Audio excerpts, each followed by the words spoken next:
자, 성완종 회장이 스스로 목숨을 끊기 전에 필사적으로 친박 핵심들 그리고 청와대에 구명 활동을 했다. 이런 얘기들 저희가 어제 보도를 해드렸죠. 그런데 오늘 한 발 더 나가서 누구한테 어떻게 했는지 구체적인 얘기를 저희가 지금부터 자세히 풀어드리겠습니다. 조수진 차장. 네. 자, 일단 여기 보니까 이병기 서청원에게 막판 압박 이런 제목이 나와 있는데 어떤 내용인지 좀 간략하게 요약을 해주시죠. 네. 이병기 대통령 비서실장의 경우에는 채널A와의 전화통화에서 직접 구명을 해달라는 전화를 받기도 했다. 이렇게 직접 소개를 했었죠. 그리고 이 서청원 최고위원의 경우에는 금주초, 그러니까 성완종 회장이 숨지기 불과 며칠 전에 굉장한 압박을 받았다고 합니다. 나를 도와주지 않는다면 내가 도와줬던 사람의 명단을 공개할 수밖에 없을 것이다. 네, 이런. 잠깐만요. 그게 굉장히 협박 같은 얘기인데. 그렇습니다. 그죠? 공개하지 않을, 나는 안 할 건데 직원들이 말할 수도 있다. 네. 야. 이렇게 일종의 공개장을 날린 건데요. 이런 어떤 압박에도 불구하고 자신에 대한 구명이 이루어지지 않으니까 이 호주머니에 사망하면서도 그 메모를 넣은 게 아닌가 그렇게 볼 수 있는 대목 중에 하나입니다. 예. 윤정혜 기자. 네. 이완구 국무총리에게도 당연히 구명 활동을 했을 텐데 네. 그 내용에 대해서도 설명을 좀 해주시죠. 자, 여기까지는 이제 서청원 최고위원에 대한 얘기고요. 자, 이완구 국무총리 얘기를 보겠습니다. 네, 검찰 수사가 시작된 이후에 이완구 국무총리에게도 성완종 회장이 전화를 걸었던 것으로 확인이 됐습니다. 예. 전화를 걸어서 나 정말 억울하다. 일종의 굉장히 억울함을 표명을 했는데 그에 대해서 이완구 국무총리는 당당하게 검찰 수사 받아라라고 하고 성완종 회장이 기대하는 그런 말은 하지 않고 끊은 것으로 확인이 됐습니다. 그렇군요. 자, 이병기 실장에 대해서도 조수진 차장. 네. 통화를 했다는 얘기는 이병기 실장이 오늘 얘기를 했어요. 어제 저희가 최고위 관계자라는 표현을 써서 2번 통화했다고 박성훈 논설위원이 설명을 했는데 바로 그 당사자가 이병기 실장이라는 게 이제 확인이 됐는데 본인이 오늘 얘기 설명을 다 한 거죠. 그렇습니다. 내가 전화한 거 맞다. 그런데 전화가 왔길래 나는 당당하게 검찰에서 모든 것을 밝혀라. 나한테 그러지 말고 검찰에 가서 납득할 수 있게 해명을 하라. 이런 얘기를 하고 끊었다고 이병기 실장이 직접 밝혔습니다. 예. 그러니까 이병기 실장, 대통령 비서실장이기 때문에 권력 실세라고 볼 수 있는 사람이고 이완구 국무총리 또 이번 검찰 수사를 사실상 기획한 게 아니냐라는 얘기들이 있었기 때문에 검찰 수사에 대해서도 성완종 회장이 어떤 방식으로든 영향력을 미치고 싶었던 당사자가 아니었을까 싶고 마지막으로 서청원 최고위원 친박의 맏형이기 때문에 청와대 그리고 친박 여러 곳에 영향력을 행사할 수 있지 않을까 해서 이 3명에게 집중적으로 구명 활동을 했다. 이런 내용을 저희가 이렇게 정리를 해드릴 수 있는 건데 박성훈 논설위원. 네. 자, 그러면 궁금한 게 이분들은 어쨌든 성완종 의원들하고 다 관련이 다 돼 있는 분들인데 왜 친박에서 외면을 한 건지 그 부분을 좀 설명을 해 주십시오. 네. 어제도 제가 간단히 말씀드렸지만 이 성완종 의원이 얘기하는 바가 우선 사실인지를 본인들도 검증할 수 없었을 겁니다. 예. 왜냐하면 그 과거 대선 조직처럼 어떤 자금을 총괄하는 어떤 전체 조직이 있고 그 자금을 받아서 각각의 그 시도단이든지 아니면 직능이든지 만일에 자금을 집행하는 이런 형태였다면 아마도 아까 서청원 의원이 저런 그 상담을 받았을 때 두드려보고 저 말이 신빙성이 있어 없어 라고 아마 검증이 됐을 텐데 아까 자금 집행이 그런 식으로 이루어지지 않았기 때문에 본인들도 저 말을 신빙할 수 없다, 확인할 수 없다라고 봤고 따라서 저 부분이 적어도 본인이 살아서 구체적인 증거를 내놓고 본인이 입증하는 이런 무리수를 두진 않을 것이다. 이렇게 친박들은 확신을 했던 것 같고 그런 상황에서 성완종 의원으로서는 모든 것이 벽에 부딪히는 상황에서 아까 제가 말씀드린 것처럼 살아서는 본인이 대질해서 이것을 입증하는 부담을 지지 않는 가면서 당신들에게 입증 책임을 넘기는 이런 형태로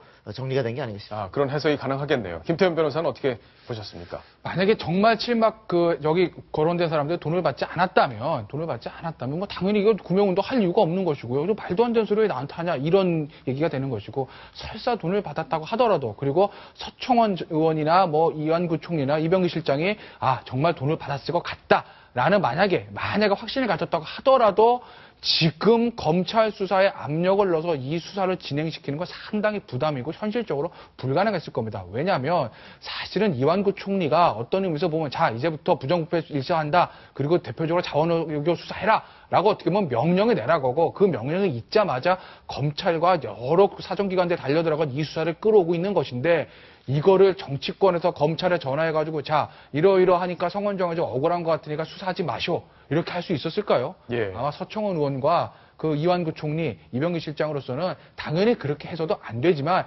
만약에 정말 마음속으로 해주고 싶었다 하더라도 할 수 없었을 겁니다. 예. 조수진 차장. 네. 과거에 노무현 정부 때 청와대를 출입을 했었는데 실제 검찰에 대해서 청와대에서 영향력을 어느 정도 미칠 수 있습니까? 예를 들어 이제 이병기 실장이 전화를 받았어요. 서관종 회장한테. 들어보니까 정말 억울해 보여요. 그래서 그렇게 검찰에 얘기를 해서 수사를 좀 방향을 바꾸거나 이렇게 할 가능성이 여지가 있는 겁니까, 일단? 과거 정권 때는 바로 그것 때문에 굉장히 문제가 됐었죠. 그 검찰 그리고 특히 법무부 장관과 소통하는 창구가 대통령 민정수석 비서관이 많이 그 역할을 했었습니다. 그래서 이 검찰의 중립성 여부가 굉장히 논란이 됐었죠. 근데 노무현 정권 때는 어떻게 보면 비교적 그런 문제가 조금 덜했습니다.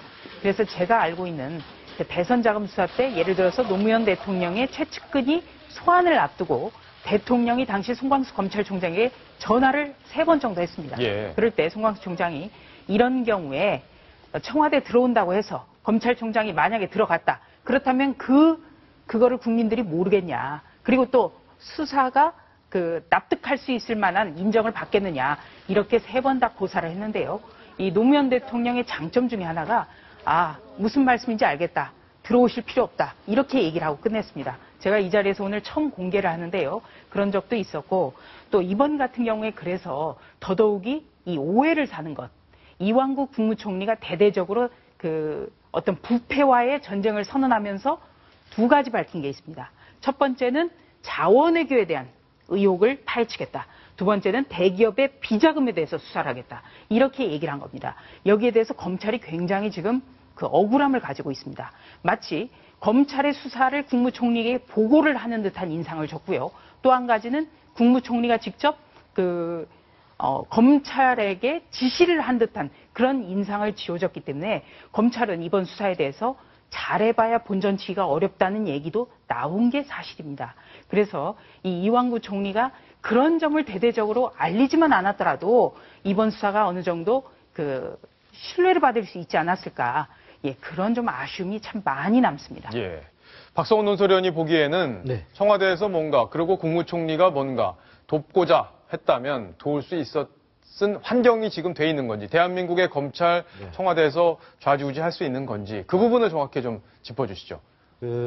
아까 김 변호사 얘기하신 것처럼 지금의 검찰에게 만일에 그런 전화를 했다라면 그 자체가 새로운 스캔들이 될 겁니다. 예. 그 정도로 지금 검찰도 과거와 달리 어떤 이른바 선배를 통해서 간접적으로 어떤 수사와 관련된 부탁을 한다거나 이런 것이 먹히지 않는 지가 오래됐다 그러고 예. 실제로 아마 이것은 어제 오늘의 현상이 아니라 우리가 이른바 YS 정부 때 사정수사, 그 다음에 김대중 정부 때 정권이 바뀌면서 또 이루어졌던 사정수사를 생각해보면 그동안에 민정수석이 구속된 일이 많았는데 결국 보면 민정수석이 어떤 많은 부탁을 받고 많은 일을 할 것 같지만 결국은 개인 비리 받고서 개인이 어떤 돈을 챙긴 것이지 그것을 갖고서 어떤 조직적인 수사의 방향을 바꾼 것은 실질적으로 현재까지 명확하게 드러난 것이 많지 않았던 이런 예. 것이 현실인 것 같습니다. 그렇군요. 결국에는 그러니까 구명 로비 활동을 성완종 회장이 열심히 했지만 지금 검찰 환경도 영향력을 미칠 수 없는 환경이었기 때문에 할 수 없었을 것이다. 이런 추정이 가능한 그런 상황입니다. 윤정혜 기자. 네. 자, 지금부터는 성완종 회장과 이완구 총리의 어떤 인연, 근데 인연 중에서도 악연이 있었다고 하던데 네. 그 악연을 좀 정리를 해 주시죠. 네, 이 악연은 2006년으로 거슬러 올라갑니다. 2006년 당시 이완구 국무총리, 당시 충청지사였었죠. 예. 당시 안면도 관광지 개발을 두고서 공사를 진행할 사업자들을 공모를 하는데 7개 컨소시엄이 응찰을 합니다. 그때 인터퍼시픽 컨소시엄, 또 성완종 회장의 이 경남그룹이 지분을 댄 대리모션 캔버스 컨소시엄이 응찰을 하는데요. 이 7개 컨소시엄 중에서 충남도는 인터퍼시픽 컨소시엄을 선정을 합니다. 네. 그런데 이에 대해서 대림 컨소시엄이 소송을 제기를 합니다. 예. 1차 순위에서는 우리가 더 앞섰는데 왜 인터퍼시픽을 선정을 하느냐 이러면서 소송을 건 거죠. 그런데 이 소송이요. 무려 2년 동안이나 굉장히 오랫동안 진행이 됩니다. 그러니까 이완구 당시 지사로서는 굉장히 껄끄러웠던 상황인 거죠. 굉장히 예. 껄끄러웠던 소송이 제기돼서 기분이 나빴던 상황이었을 텐데 이 사건 이후에 이 성완종 회장에 대해서 감정이 상한 이완구 총리가 같은 충청도 출신이잖아요. 네. 그런데도 불구하고 이 성완종 회장이 이끄는 충청 포럼에도 들어가지 않은 것으로 이렇게 뒷얘기가 전해지고 있습니다. 그렇군요. 조수진 차장, 네. 충청권의 유명한 분들, 그러니까 반기문 사무총장 같은 경우에도 충청포럼 멤버 아니었습니까? 네, 그런데 이완구 총리는 안 들어갔는데 무슨 배경이 있나요? 글쎄요, 이완구 총리 같은 경우는 굉장히 몸조심을 많이 해온 분이죠. 그렇기 때문에 아마 들어가지 않았을 것 같고, 또 주변에 자신과 가까운 의원들에게 성 회장과 가깝게 지내지 않았으면 좋겠다. 예. 왜냐하면 이 돈이 있는 분과는 친하게 지내는 것 자체가 좀 논란이 될 수 있다. 이런 당부도 했다고 합니다. 그렇군요. 자신을 따르는 친박 의원들에게 성완종 회장의 돈은 받지 말아라. 위험하다. 그러니까 뭔가 위험하다는 거를 좀 감지하고 있었기 때문에 이런 얘기를 한 거 아니냐. 그러니까 그만큼 관계가 좀 껄끄러웠다. 이렇게 볼 수 있는 건데 박성원 논설위원. 네.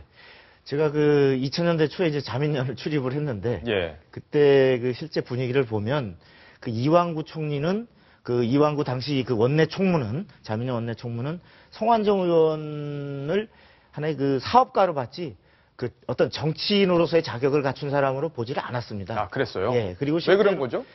그러니까 실제 이제 이완구 총리는 아시다시피 철저히 관에서 커왔잖아요. 네. 그리고 우리가 과거 25년 전에 20여 년 전에 자기 그 기록까지도 관리할 만큼 어떤 그 자신의 어떤 이런 스캔들이나 이런 부분에 대해서 나름 신경을 쓰면서 살아온 어떤 그런 공인의식에 이제 강했던 분인데 그 성완종 의원이라는 분은 그 자기가 직접 그분을 대면해서 접해보기 이전부터 들었던 성완종이라는 사람은 그 사업가로서 많은 그 어떤 정당을 넘나들어서 예. 어떤 즉 본인의 사업을 위해서 여러 가지 그 정치인들과의 교분을 쌓으면서 좀 위험한 행보를 많이 한다. 네. 실제로 우리가 2002년에 그 자민련에 그 16억 원의 그 정치자금 불법적 자금을 제공했다가 구속된 일도 있지 않습니까? 성완종 회장이요. 예. 그런데 그렇게 해서 성완종 의원을 굉장히 경계를 하고 다니니까 그걸 아는 성완종 의원은 그 JP한테 그 이완구 총리는 저런 사람을 경계하셔야 됩니다. 아, 철저하게 자기 출세와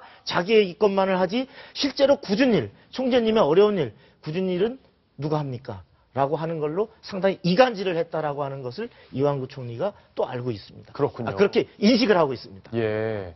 그러니까 결국엔 두 분 관계가 굉장히 껄끄러운 관계였죠. 껄끄러운 관계였죠. 그러니까 이번에 수사도 이런 껄끄러운 관계 때문에 경남 기업이 타겟이 된 건 아닌지라고 본인이 생각했을 가능성도 있겠습니다. 그래서 이완구 총리가 총대를 맨 그 전체 부패와의 전쟁의 1호 타겟이 본인이 된 데에도 뭐 다른 여러 가지 원인도 있겠지만 그런 측면에서도 이완구 총리한테 아마 감정이 상당히 적지 않았을 것 같습니다. 예. 근데 이완구 총리는 이 수사가 과거부터 진행이 되어 왔던 거고 본인이 이제 선언적 의미로 얘기를 한 거다 이렇게 설명을 하고 있는데 그 부분은 사실관계가 어떻게 됩니까? 그 부분도 저는 그 부분에 관한 하는 이완구 총리의 말이 맞다고 생각됩니다. 왜냐하면 그 경남 기업에 대한 수사가 이완구 총리가 얘기한 이후에 영장이 들어갔지만 우리가 여기 김 변호사님 계시지만 영장이 들어가기 위해서는 오늘 뚝딱 수사 시작해가지고 영장 될 수 있는 것이 아니고 예. 굉장히 누적된 증거와 방증을 통해서 되는 건데 이 부분을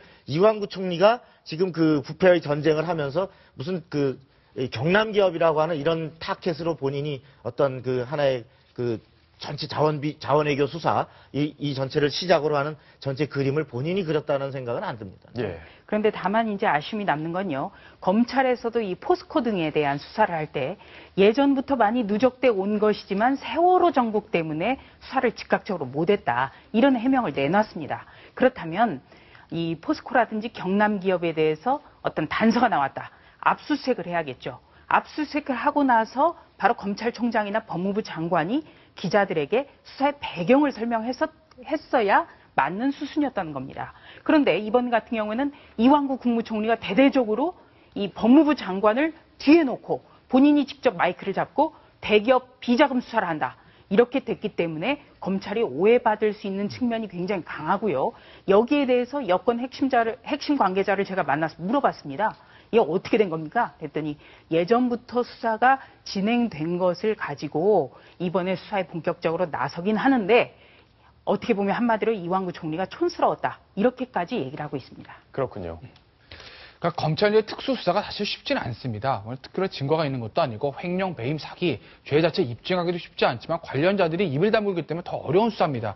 그래서 이런 수사를 할 때는 검찰에서 아까 박성원 논설위원 지적했던 대로 굉장히 장기간 내사를 해서 자료를 축적한 다음에 어느 정도 자료가 축적이 됐다. 그렇게 되면 이제부터 공개 수사로 전환하고 피의자 소환 조사에서 구속하고 기소하는 이런 절차를 따르게 됩니다. 그런데 이번 수사 같은 경우에는 물론 검찰에서 나름대로 자료는 축적했을 겁니다. 포스코, 경남기업, 자원외교. 하지만 공개적으로 수사를 시작하고 본격적으로 검찰에 드라이브 거는 것이 우연인지 필연인지 까마귀 말하자 배 떨어지는 걸 모르겠지만 이완구 총리의 대국민 담화 이후에 본격적으로 시작을 했거든요.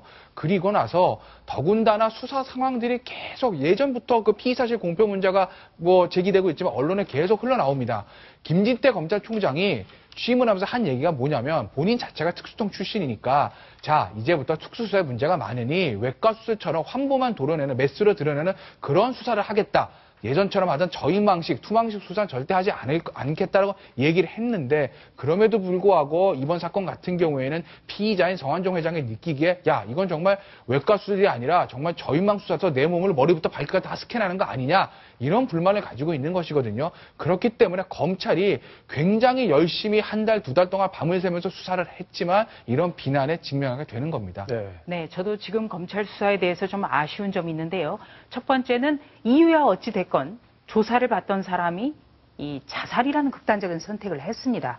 여기에 대해서 검찰이 이 수사 과정에서 뭔가가 좀 잘못된 게 있지 않을까 여기에 대해서 되짚어 봐야 되고요. 두 번째는 이 자원 외교에 대한 수사를 시작했으면 자원 외교에 대해서 어떤 비리가 있다라는 점부터 밝혀낸 이후에 다른 과정으로 옮겨졌어야 됩니다. 그런데 자원 외교를 시작했다가 이 분식 회계로 급속하게 옮겨졌거든요. 바로 이 성완종 회장도 자기가 기자회견에서 누누이 검찰을 원망했던 게 자원 외교 한다고 해놓고 갑자기 별건인 이 분식회계 부분으로 옮겨졌다. 이거야말로 표적 수사 아니냐 이렇게 주장을 했었습니다.